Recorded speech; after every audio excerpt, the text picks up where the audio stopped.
Frozen shoulder एक ऐसी condition है जिसमें शोल्डर जॉइंट बहुत ही टाइट और पेनफुल हो जाता है, जिसमें मूवमेंट धीरे धीरे कम होते जाते हैं। ये कैप्सूल के सिकुड़ना मींस फाइब्रोसिस और चिपकना अधेशन की वजह से होता है। और इसके अंदर मोस्ट कॉमनली जो मूवमेंट रेस्ट्रिक्ट करते हैं वो है external rotation, abduction and flexion. अब ये कंडीशन होती कैसे है, तो अपन बात करते हैं पैथोलॉजी की, जिसके अंदर आता है इन्फ्लामेशन यानी सूजन, कैप्सूल और साइनोवियल मेम्ब्रेन में इरिटेशन, पेन और स्वेलिंग। सेकंड है फाइब्रोसिस यानी शक्ति बनना, कैप्सूल थिक और टाइट हो जाता है, अधेशन फॉर्म हो जाते हैं उसके अंदर।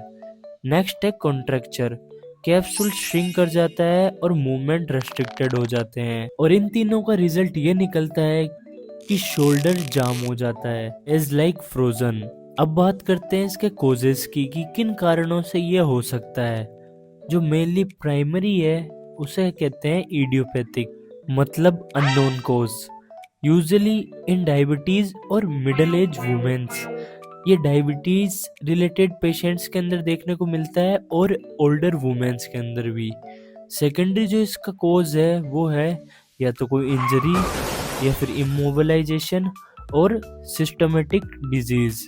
एंड जो इसके मोस्ट कॉमन कोजेज है वो है diabetes mellitus, prolong immobilisation after fracture और surgery, shoulder injury like rotator cuff tear and dislocation, post cardiac और ब्रेस्ट सर्जरी, थायराइड डिसऑर्डर्स। अगर अपन क्लिनिकल फीचर्स की बात करें तो जो इसके अंदर पेन होता है वो कैसा फील होता है अपन को, डल, एकिंग और increase at night, stiffness like can not comb hair, reach pocket और लिफ्ट आर्म। स्टिफनेस काफी ज्यादा होती है इसके अंदर, इतने कि ये नॉर्मल एक्टिविटी भी इंसान परफॉर्म नहीं कर पाता ढंग से। और यहाँ पर अपन को देखने के लिए मिलती है रेस्ट्रिक्शन ऑफ मूवमेंट्स। पैसिवली तो कहीं ना कहीं परफॉर्म हो जाते हैं नॉर्मली, बट एक्टिवली लिमिटेशन देखने को मिलती है अपन को। In capsular pattern, external rotation, abduction and internal rotation, ये एक के बाद एक कहीं ना कहीं मूवमेंट्स है जो डिस्टर्ब होने लग जाते हैं। और अपन को टेंडरनेस देखने को मिलती है शोल्डर के आसपास और मसल वीकनेस भी। अब बात करते हैं डायग्नोसिस की। Limited active and passive movement, pain on and range, no significant bony tenderness.